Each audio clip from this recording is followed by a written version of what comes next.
Diaspora News Channel. Russian President Putin says Africa is a cemetery for Africans. Before you form an opinion, first let me read you the whole quote of what he said. Putin says, quote, "Africa will never be independent. Africans believe in Europeans, Americans, Chinese more than themselves. They don't trust themselves at all.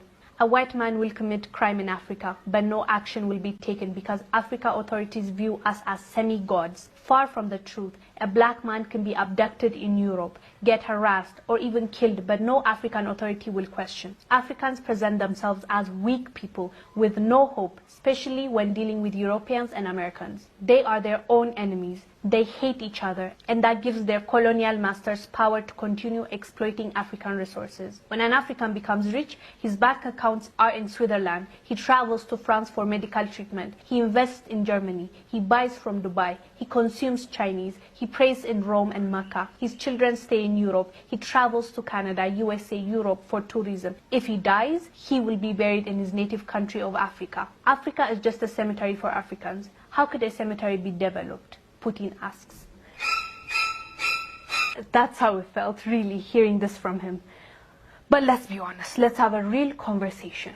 Is he really wrong? Is he telling the truth, or is he lying? Let's be honest with ourselves, Africans. It's time to really reflect. Let's see. Which statement he made is wrong? It sucks hearing this from another person. It sucks that somebody had a view about how we act, how we move, and said that about us publicly, and that's a leader of a nation, Russia. It's not really nice to hear that from another person. That's definitely his observation.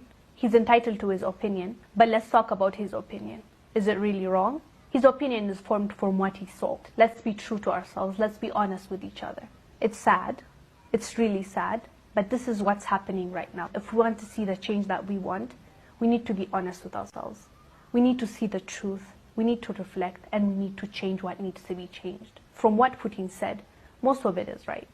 Let's be clear. Our leaders see the white man as semi-gods. He said it. He even said, it's not true, but you guys think we're gods. How awful is that to hear? They know their power. Get that. We believe that they are semi-gods. Don't get me wrong. Part of it is psychological. Part of it is because of colonialism. At the end of the day, it had an impact on the minds of the people, our ancestors. It left something, some scar. So without knowing it, psychologically, we're kind of colonized as well. We need to now break that chain and come out of it. That's the main thing now. We're discussing this because I think it's important, because I believe it's important. If we really look at ourselves and see where we're going wrong, we can fix it. I believe our politicians, our leaders, believe that these guys are semi-gods.